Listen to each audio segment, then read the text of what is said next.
So ayan mga kadrama-rama, alam ko pong inaabangan nyo po no, yung next na mangyayari po dito sa Abot Kamay na Pangarap dahil sobrang nakaka-tense na nga po no, at saka nakaka-excite na nga din po yung pinapakita ni Director every episode po dito sa Abot Kamay na Pangarap dahil alam naman po talaga natin mga kadrama na talagang sinabi nga po talaga ni Zoe dito talaga kay Morgana or dito sa mami niya na si Moira na andito daw yung ex-girlfriend ni daddy niya at ngayon ay nandito nga po talaga ito sa sa Apex. At nagpapagamot din po at saka yung driver din po niya na andito sa Apex ngayon. So talagang nagkita-kita nga po talaga sila dahil nga po itong si Moira hanggang ngayon ay mahal na mahal pa rin niya talaga itong si RJ kahit na anal na po sila ay narinig mula nang malaman niya doon kay Zoe ay nagpunta nga po talaga siya dito sa Apex na kung saan nag-uusap nga po itong si Claire at saka itong si Lynette. Tapos talagang pumunta pa talaga itong si Moira no, talagang halatang halata po talaga sa kanyang sarili no, the way siya mag-react, the way siya magsalita ay Moira na Moira talaga.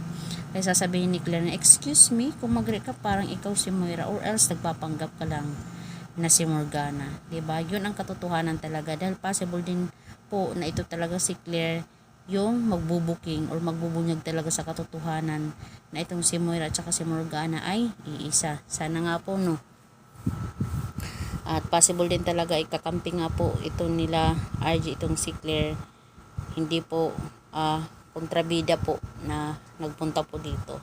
Alam naman po natin mga kadrama na may roles po siya na dapat gampanan niya po dito sa Abot Kamay na Pangarap na gusto ni Director na magawa niya. Sana hindi siya maging malaking hadlang sa relasyon nila ni Lynette at saka ni RJ.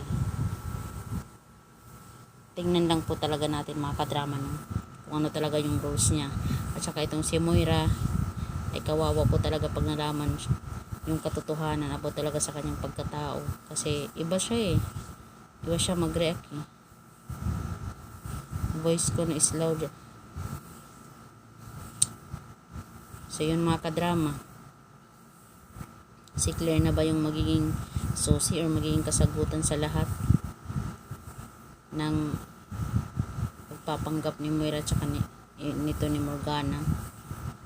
So mga kadrama, maraming salamat again sa palagi niyong panonood ng aking video. Huwag niyo pong kalimutan na i-like, i-share, at i-subscribe po yung aking channel para sa susunod na videos ma-update ko po yung mga kadrama. Malaking tulong po yung panonood niyo po ng aking video mga kadrama dahil po dito ay natutulungan niyo po talaga ako.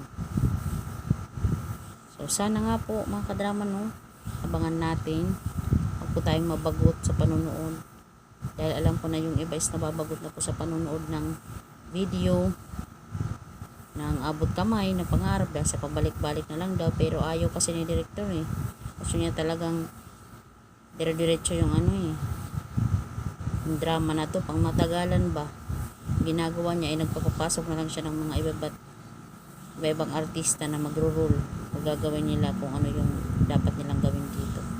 So yun lang po mga kadrama, abang-abang na lang po tayo. Bye!